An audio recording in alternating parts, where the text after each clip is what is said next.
Sabata mahafinaritra no iaonana amin'ntsika mpiara-mianatra lesonsikoly sabata indray androany faly miarabanao miarabantsika rehetrarehetra tafaraka indray afaka iaraka ifanakalo-hevitra ifandinika ny ten'Andriamanitra ny fiadanantompany ho aminao sy ny ankonanao ary ny fahasoavany tsy saraka amintsika hatrany hatrany miaraban'izy miravavy indray tafaraka eto androany iaraka hamelona iaraka ianatra ny leson'ny sekoly sabata ankehitriny toy ny mahazatra dia atombokantsika amin'ny lalan'ny vavaka ary aorianany vavaka dia tonoina ihany keo ny andina tao tahadiana ka ny namako ato no hitarika antsika ao amin'ny vavaka fanombohana ary ny ato amin'ny ilanogaty kosa no hitarika antsika ao any amin'ny andinina tao tahadiana na ny tsy anjery izany hivavaka asika ankehitriny tompoko hivavaka isika tompo Andriamanitra tsara indrindro mbola midera sy misaotra sy mankalazanao izahay fa mbola nitantananao tamin'ny tanam-pitiavanao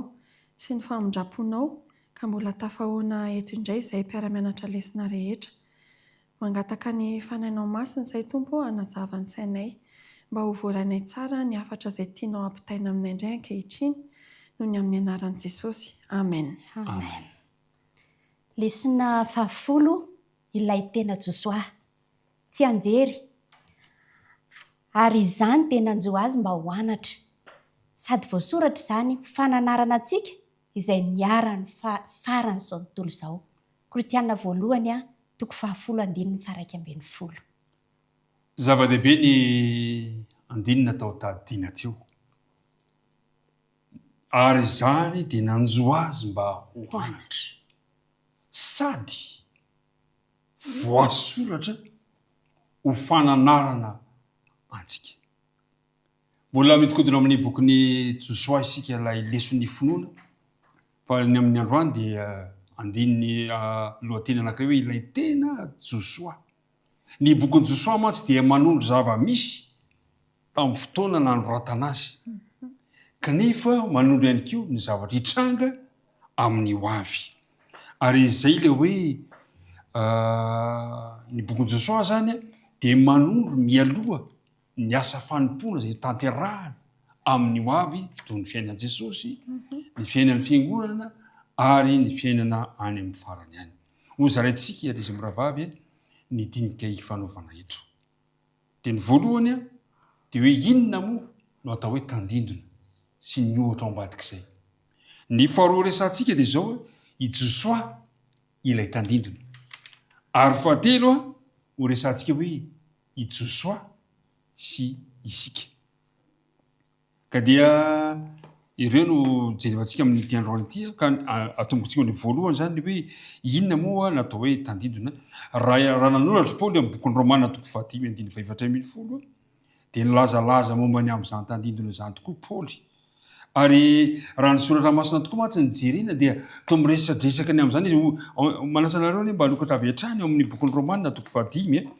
ka ny andininy 4:10 dia toa milaza an'izao tokoa ny ten'Andriamanitra eo amin'ny andininy 4:10 manao hoe fa ny fahafatesana nanjaka hatramin'ny Adama ka hatramin'ny Mosesy na dia tamin'izay tsy mbola nalota tahaka izay nanontany Adama aza izay tandindona ilay ho avy eo amin'ilay tandindona izay no antaniko aminareo miravavy inona re no azo amaritana ny ty atao hoe tandindona ity satria izay zany ny bokon'ny Josoa dia azo lazaina hoe resaka tandindona izy io kanefa tamin'ny andro Josoa tena izy kanefa tandindona ihany koa inona ny azo amaritana ny atao hoe tandindona ary movy azo mba omenareo ohatra mikasika ny amin'izany tandindona izany androany ya amin'ny teny grika moa izany io tandindona io dia hoe typos ohatrany sarotra be mahatakatra an'izany amin'ny typologia ao anatin'izay mihitsy ny fototeniny fa soa ihany fa ny tenintsika malagasy amin'ilay hoe tandindona dia efa azontsika an-tsaina sahady ny famaritana azy fa izy io zany dia aloka izany hoe aloky ny zavatra tena izy raha ohatra zany ka dinihana ny famaritana io tandindona io amin'ny baiboly dia ny tandindona zany dia olona na tranga na rafi-pitantanana izay manondro mialoha an' Jesosy na manondro zava-misy hafa voarakitra amin'ny filazantsara sy amin'ny ho avy. mety olo malaza. Mety olo malaza ohatra ao amin'ny tantara fa manondro toe-javatra anankiray any amin'ny ho avy na milaza mialohan'i Jesosy araka ny voalazako teo na zava-misy hafa Afaka mamane ohatra kely mikasika ny amin'izay ve ianao? Ya, ao amin'ny Salamo 2:20 zao ohatra vao manomboka mihitsy ntsika ao amin'ny Salamo 2:20 dia mahita teny toy izao ao hoe Andriamanitro nahoana dia mahafoy ahy ianao. Mampatsiahy antsika tenin'iza zao izay teny izay. Mampatsiahy antsika an'ilay tenin' Jesosy tamin'ilay izy efa ho faty teo amin'ny hazofijaliana izay. Kanefany voasoratra taty aloha taty amin'ny Salamo taty ilay izy. Izay zany izao dia efa maneho antsika ity tandindona anankiray ity izay miseho ary tanteraka tany amin'ny ho avy. Misy anankiray koa ao amin'ilay io zany izao dia Davida sy ny fiainany izany io tandindona io izao izay naneho an'i Jesosy. Dia mahita anankiray koa tsika ao amin'ny Jeremia 3:20. Izao ilay ao amin'ny Jeremia 3:20 hoe indro avy ny andro hoy Jehova izay ananganako rantsana marina ho an'i Davida ka hanjaka izy sady hoendry ary hanao fitsarana sy fahamarinana amin'ny tany. Eto koa ity rantsana ity dia efa fantatsika moa fa ity rantsana ity na hoe solofo ity dia maneho an'i Jesosy.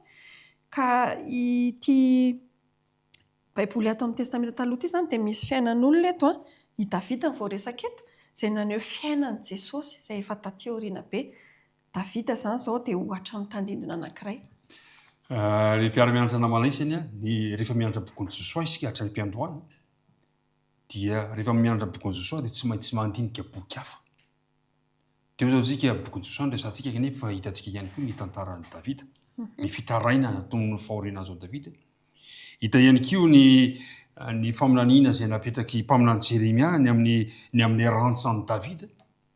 Izay isotonantsika avy hatrany foana ny bokon'ny Josoa izany.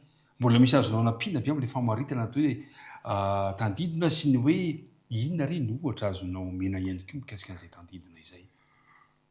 Tandindona dia izao hoe ao amin'ny baiboly izy dia maneho ny zavatra izay tao an-tsain'Andriamanitra kanefany naseho tetỳ ambonin'ny tany.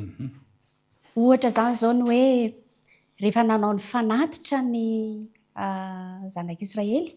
Dinga jerentsika ao amin'ny Levitikos 1 andininy 7 ka hatramin'ny 15.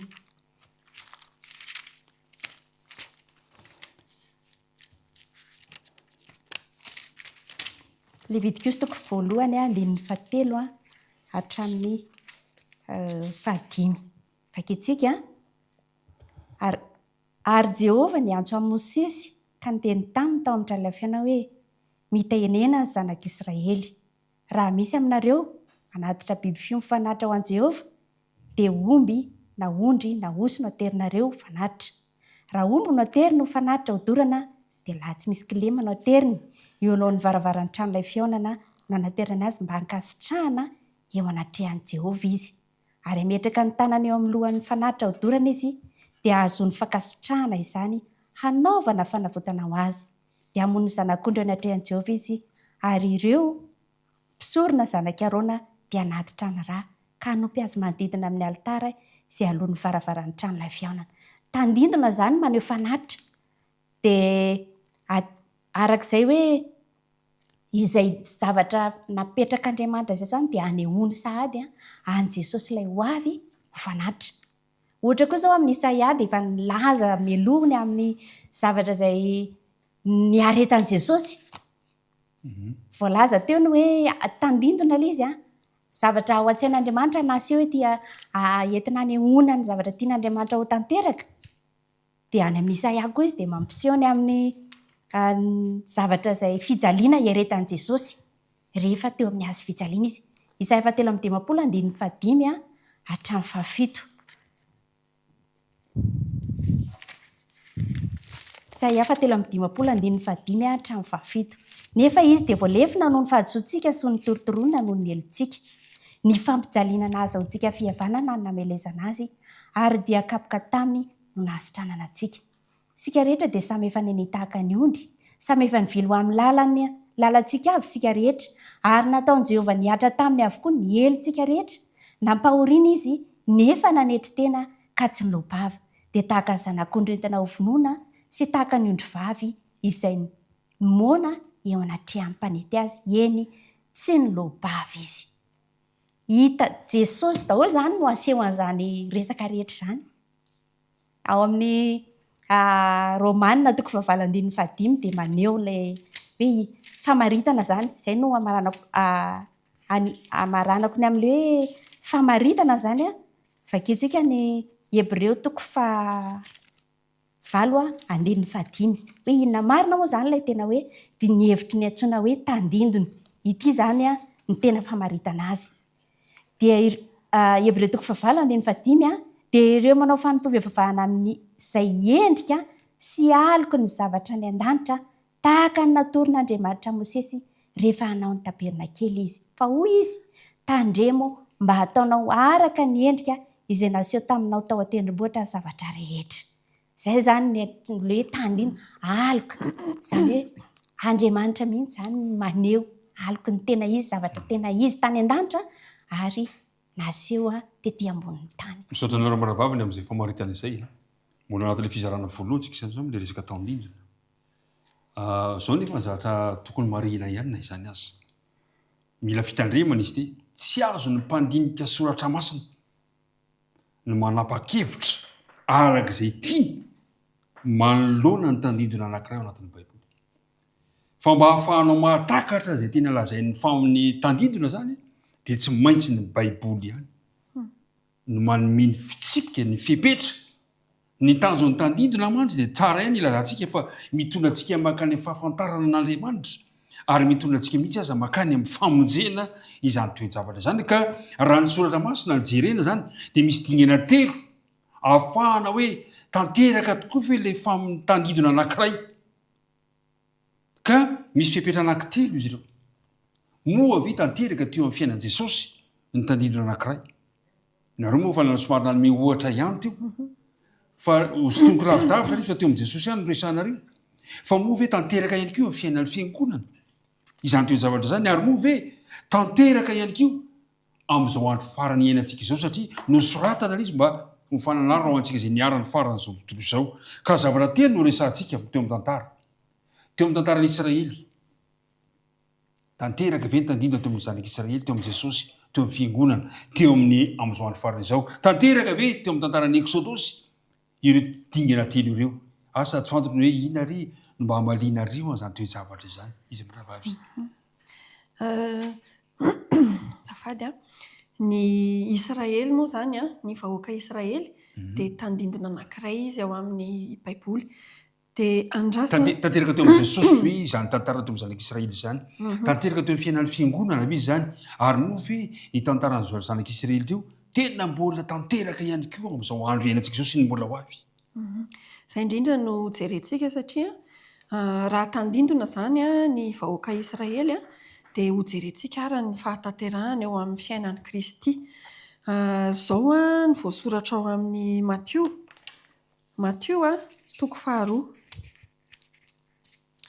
Matthieu 2:2:5-10.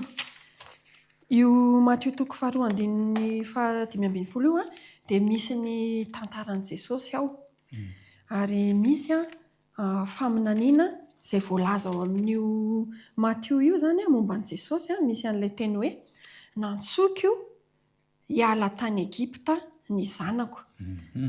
Io zany dia tanteraka teo amin'i Jesosy rehefa natsoina hiala tany izy hiverina any toy ny zanak'Israely natsoina hiala tany Egipta zany. Dia tanteraka teo amin'i Jesosy nasaina niala tao Egipta. Ary teo amin'ny fiangonana manahoana.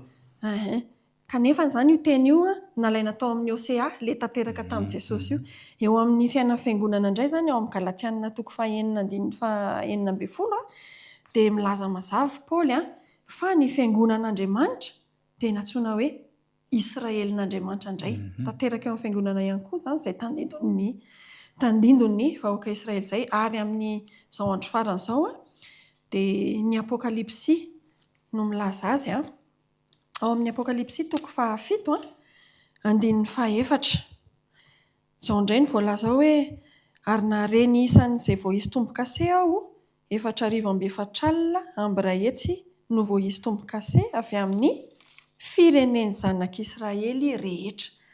Ireo vita tombo-kase ireo moa dia tsy inona fa ireo olom-boafody any aparany, kanefa ireo dia antsoina hoe avy tamin'ny firenen'ny zanak'Israely rehetra, izany hoe tanteraka any amin'ny andro farany ihany koa izany ilay tandidon'ny zanak'Israely, vahoaka Israely. Ry mpiara-mianatra namana isany, ny fiainan'ireo vahoakan'Andriamanitra ireo zanak'Israely izany dia tena tandindony amin'ny fiainana taty aoriana mihitsy, tanteraka teo amin'i Jesosy, tanteraka teo amin'ny fiangonana, ary io tanteraka amin'izao andro farany izao.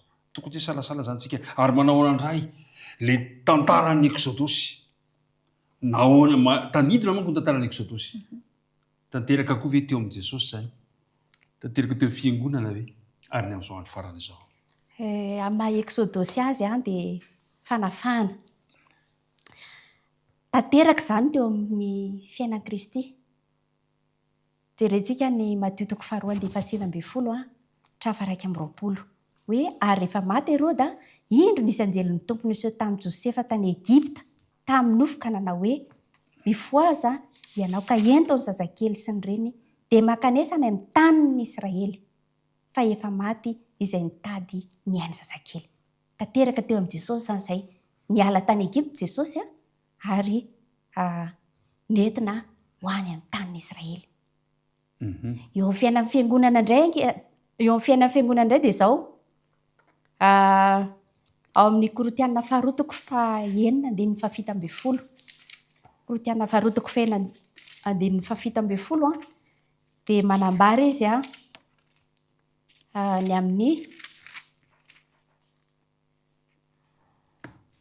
Korotianina 4:9-7 no tomboko tsika.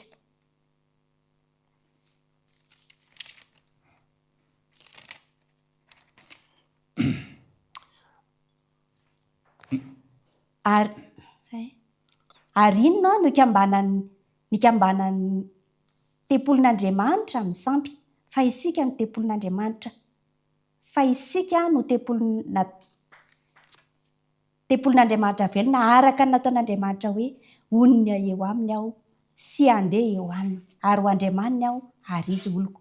Dia ny 7 koa mivoa eo aminy ianareo ka misara aminy ho Jehovah ary aza manendry zavatra tsy madio ary izao dia handray azy. Ny Israely izany tao Egipta dia ny taon'Andriamanitra nafahana niala tamin'ny sampy, nafahana niala tamin'ny faharatsiana rehetra ary eto koa dia miresaka ho an'ny Korotianina, ho an'ny fiangonana izany ny Paoly mba hiala eo amin'ny sampy zavatra tsy madio sy ny fahavetavetana sy ny faharatsiana rehetra. Ary amin'ny andro farany dia izao ny fahatanterahany ny amin'ny ao amin'ny Apokalipsy 20:14 hoe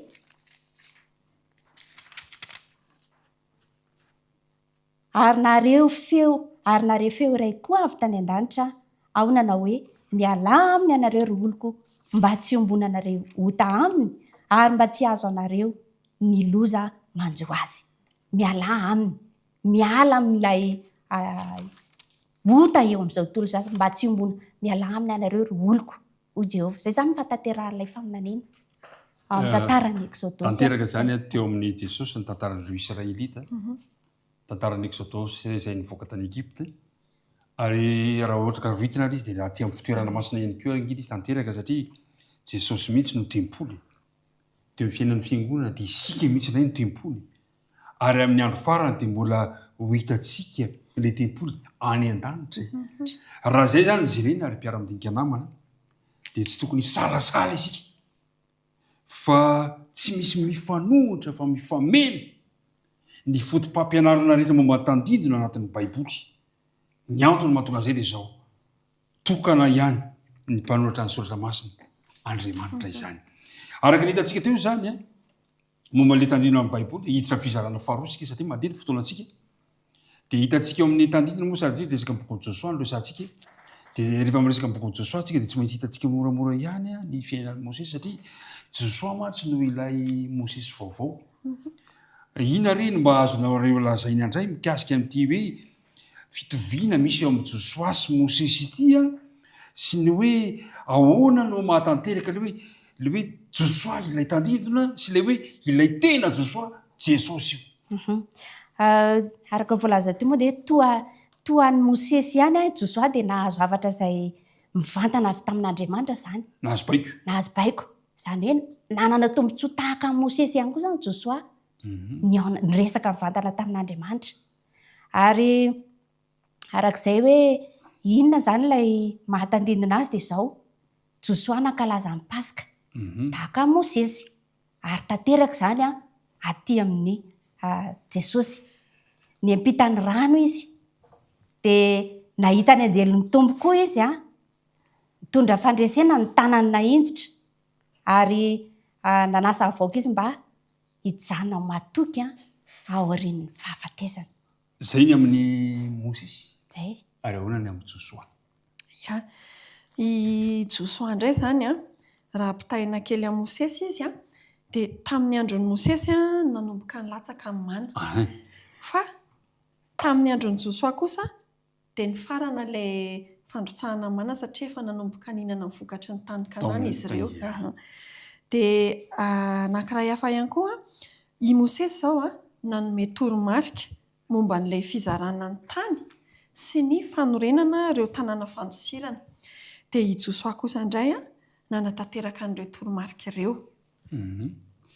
Sahala amin'izay izany ilay izy, izany hoe rehefa tena diniantsika izany i Mosesy Josoa dia samy nanome tandindon'ilay tena izy ry zareo izany, tandindon'ilay Jesosy izay efa niresahantsika teo mandrakariva moa izany samy naneho izy roa lahy, samy tandindony izy roa lahy. Mahafinaritra mieritreritra an'izay ilay hoe izy mirahalahy dia samy maneho ny any Jesosy. Petraka ny fanontaniana ho anahy, ho anao, ny fiainanao, ny fiainantsika rehetra mba maneho an'izy ny fiainantsika. Fa hitantsika teto izany araka ny lesona araka ny taritalantsika dia ny fiainan'i Mosesy sy Josoa dia samy tonga tandindona maneho an'i Jesosy ilay misy ho avy. Eto isika dia hijery amin'izay ny hoe iza ilay tena Josoa iza ilay izy andao diniana akaikikaiky kokoa, andao tena jerena akaiky amin'izay hoe satria fatra ny mpiantoana za zao miresaka anareo mirahavavy eto fa tantaran'i Josoa dia tao maneho ilay tandindona mikasika ny amin'ny Jesosy. Andao jerena akaiky mihitsy izy hoe ahoana marina, ahoana tena andresena lahatra fa Jesosy marina ilay Josoa.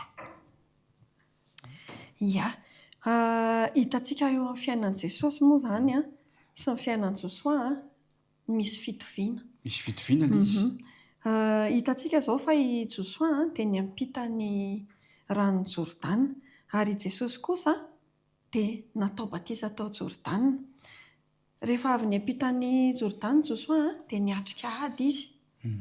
Jesosy kosa rehefa vita batisa tao amin'ny Jordana dia niatrika ady koa izy tamin'ilay nalaina fanahy. Izany hoe niady tamin'ny herin-dratsy i Jesosy nanomboka teo amin'ny nanaovana batisa azy tao aorianan'izay izany. I Josoa koa dia nanomboka ny asany rehefa afaka 40 taona tany anefitra.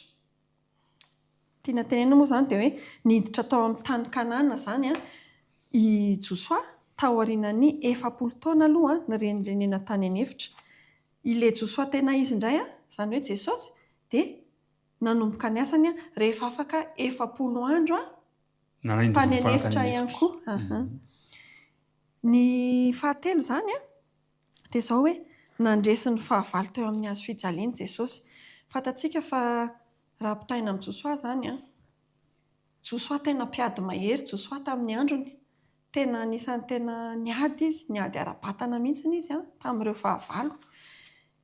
I Jesosy kosa eto ny fomba fandresen'i Jesosy teto teo amin'ny hazo fijaliana dia tena ady ara-panahy an'i Jesosy eto. Azo lazaina hoe mpiady mahery koa Jesosy eto satria ny herin'ny maizina mihitsy ny tena niadian'i Jesosy izany tamin'ny nahafatesany teo amin'ny hazo fijaliana. Ary io ilay fandresena io dia fandresentsika ara-panahy. Izay izany ny itovizan'i Jesosy sy Josoa. Sao dia mbola misy azonao ambara ihany koa mikasika an'izay. hitantsika eo amin'ny tantara fa Josoa dia niady mba hahazahoan'ny Israely ny tany nampaneteniana. Tena nisy niady tena nisy tena mafy. Dia io ady izay nataon'i Josoa io zany tandindona ilay ady araka voalazan'ny rahavavy teto, ady izay nataon'i Jesosy nandresa ny fahavalo teo amin'ny hazofijaliana. Lesona zany dia zao hoe Josoa tandindon'i Jesosy niady tamin'ny fahavalo ary hanofy Josoa fa Jesosy niady tamin'ny fahavalo ara-panahy, mitondra fandresena zany. Zay zany mahafinaritra hoe mitondra fandresena ho an'izay manaiky hiara-miady amin'i Jesosy ihany koa zany Jesosy amin'ny lafiny ara-panahy mba hahatonga antsika ho tody amin'ilay lova satria Israely vaovao isika, Israely ara-panahy ankehitriny ho tody amin'ilay lova izay omeny Jesosy ho antsika tany vaovao zany, lanitra vaovao. Ry mpiara-mianatra namalaisany, isaorantsika Andriamanitra fa nosoratana ireny tantaran'i Josoa ireny mba hisitonantsika lesona ho fananarana ho antsika izay niara-ny faran'izao tontolo izao. Mazava zany ny dinika eto fa Jesosy mihitsy ilay tena Josoa. Josoa nitondra ny zanak'Israely tao amin'ilay tany nampanantena tamin'ny alalan'ny ady ara-nofo. Fa Jesosy kosa hitondra antsika eny amin'ny tany nampanantenaina amin'ny ady ara-panahy. Andeha ireo faranantsika ity dinika ity amin'ilay fizarana fahatelo. Raha zay ny tantaran'i Josoa sy ny tantaran'ny zanak'Israely tantaran'ny Eksodosy. Manahoana kosa izao sy Josoa? Manahoana Josoa sy isika? Inona ny azontsika lazaina indray amin'ny fizarana fahatelo ity satria tadio tsara fa ny fiainan'i Josoa dia manolo mihoatra lavitra noho ny asa fanompoana nataon'i Kristy ihany koa raha tena jerena. Kanefa Jesosy mihitsy ilay tena Josoa. Josoa no tandindon'i Kristy.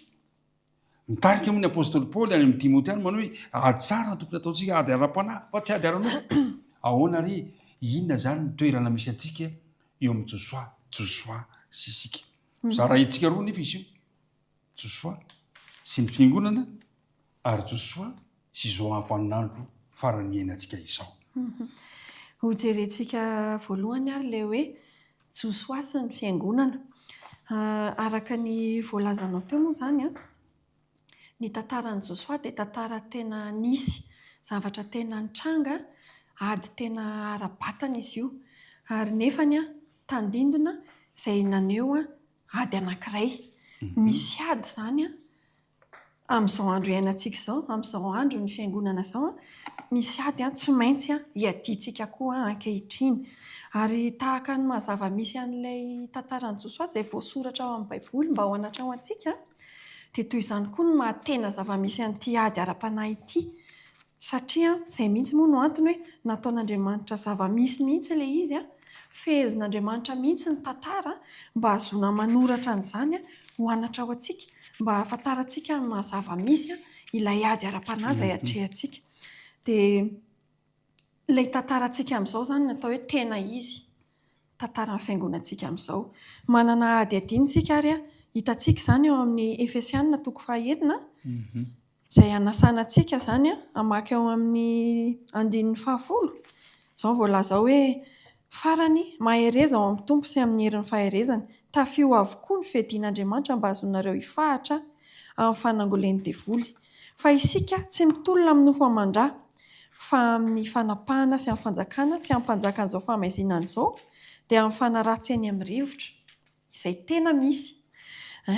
Ao amin'ny 4:10 eo 4:10 dia efa omenantsika ilay fiadiana maro samihafa hoe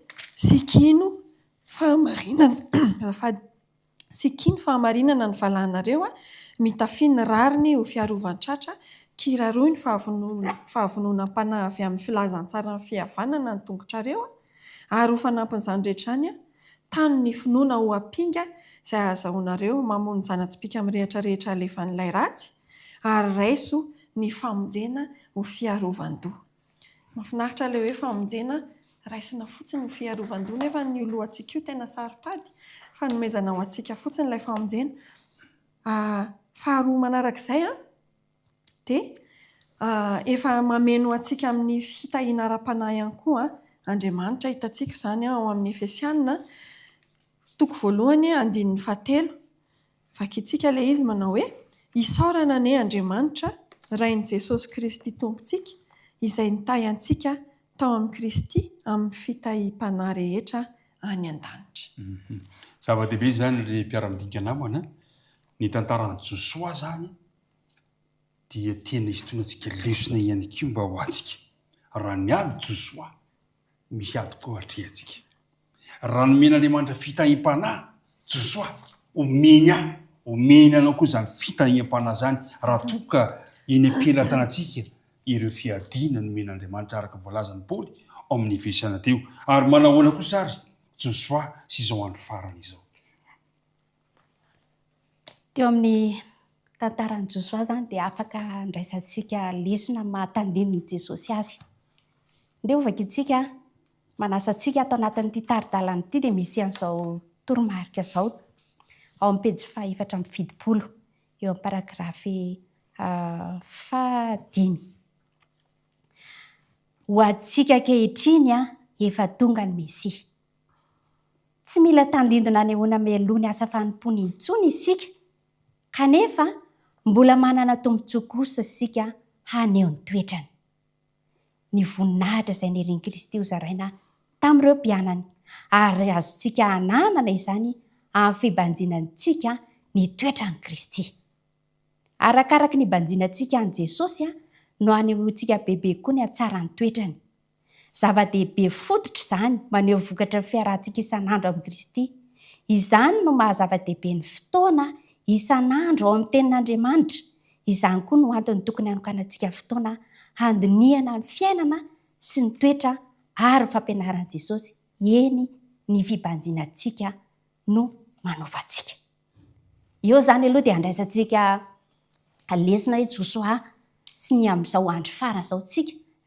Voasoratra izany ho anatra ho antsika. Nosoratana tantaran'i Josoa andraisantsika lesona ary efa naseho teo ny hoe mahatena Mesia azy dia ny fibanjinantsika azy zany isan'andro ozy izy tsy indraindray fa isan'andro ao amin'ny tenin'Andriamanitra. Tokony hanokana fotoana zany isika. Ahatonga antsika hanana izay toetran'i Jesosy izay, toetran'i Josoa izay izay niankina tanteraka tamin'Andriamanitra ary nitondra fandresena. Ny fandresena izay andrazantsika mantsy izao amin'izao fotoana izao dia ny hotody any an-danitra. Dia izay le ny voalaza tery hoe misy ady. Ka raha vao tsy manao izay hoe isan'andro isan'andro izay tsika mibanjina a Jesosy manokana fotoana dia tsy azo fandresena tahaka an'i Josoa, tahaka ilay ady. Tokony hitombo izany tsika mandra-pahatonga izay fotoana izay zany ilay farany izay dia tsy tanteraka isika satria indraindray mety tsy tanteraka isika tsakany sy andafany tena hoe tahaka ny Josoa na i Jesosy, fa izay ilay fahasoavana. Manana ilay fahasoavana isika ka ny fitomboantsika ny dingana ataontsika isan'andro isan'andro akeo amin'i Jesosy no ahatonga antsika ahazo ny fandresena hotody any amin'ny lanitra ka ho tena Josoa koa isika, tahaka an'i Jesosy koa isika. Ry mpiara-mianatra namana, isaorantsika Andriamanitra noho ny fotoana izay nomeny antsika androany. Tapitra moa ny fotoantsika fa satry moa ioresahana be dia be daholo izy ity fa ny zavatra anankiray dia izao hoe nahazo fandresena ry Josoa. Satsy nandresy izy dia azo antoka koa ny fandresena ao antsika. Ao amin'ny bokin'ny Petera voalohany toko 4:2 izy dia milaza fa omena antsika ilay lova tsy misy tsy mety simba. Omena antsika ilay lova tsy mety levo ary voatahiry any an-danitra zany ho ahy sy ho anao. Andresy isika. Inona re ny teny farany mba azonareo amin'ny tinana fa tapitra ny fotoanantsika somary nioarana aza.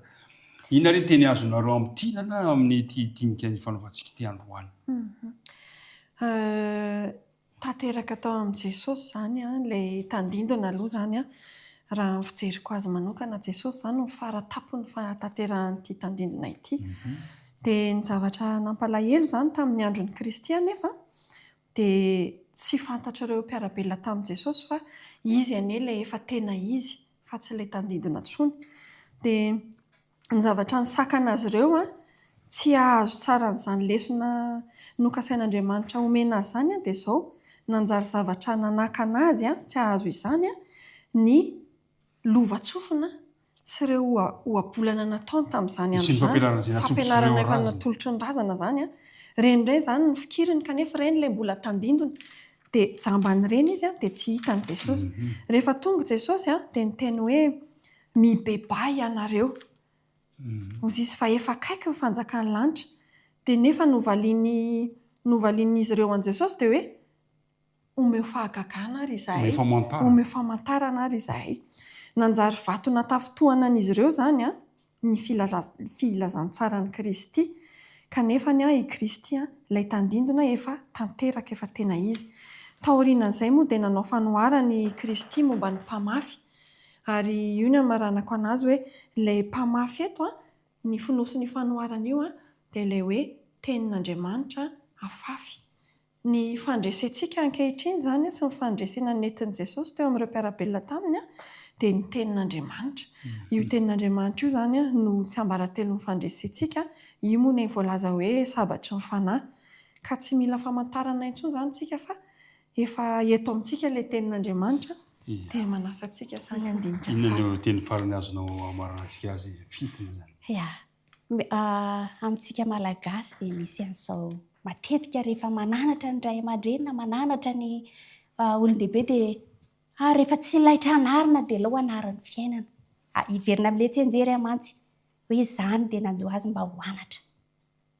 Dikan'izay zany dia izao hoe aleo re tsy haiko manaiky tahaka ny Josoa makatoa ary any amin'ny famaranana lesona any dia misy an'izao dia izao hoe mila Josoa sy Kaleba mahatoky ny fiangonana izay vonona handray ny fiainana mandrakizay amin'ny fepetra tsotra avy amin'Andriamanitra dia ny fankatoavana ozy izy. Izay no tiako amaranana lesona handeha handray an'izay anatra ny amin'ny fankatoavana izay isika. Isaorantsika Andriamanitra tamin'ny ity sabata ity inona fa samy nandray ny tandrify azy isika rehetrarehetra ka tamin'ny alalan'ireo tandindona ao amin'ny Baiboly ny tantaran'i Josoa dia azonao atao mahatakatra tsara ny fahamarinan'Andriamanitra ary tamin'ny alalan'ireny tandindona ireny koa dia azonao atao izay ihany koa mahatakatra tsara ny asa famonjena izay ataon'i Jesosy ho antsika tsirairay avy. Mankasitraka antsika tamin'ny fiarahana hatramin'ny farany misaotranao tamin'ny fiarahana matoky hita mandrakariva ireny rehetrarehetra ireny ny tompo aneombanao sy ny ankohonanao. Andeha ary hofarana antsika amin'ny alalan'ny vavaka izao dinika fiarah-mianatra izao. Andriamanitra rainay any an-danitra misaotranao indray izahay fa nahazo lesona vaovao tamin'ity androany ity ka nampafantaranao anay fa tanteraka teo amin'ny Josoa ny tantaran'i Jesosy, ny fiangonana ary ny hoavy manontolo. Hitanay teo amin'ny Josoa ihany koa ny fandresena izay azona ihany koa ihany koa fa rehefa miaraka amin'i Jesosy izahay dia ho azona ihany koa ilay fandresena afaka hiditra amin'ilay tanana mpanantenay. Dia mitahiny ny tsirairay avy, mitahiny mpiara-midinika rehetra ny vavaka tonoana ny saingan-tany amin'ara Jesosy. Amen. Amen.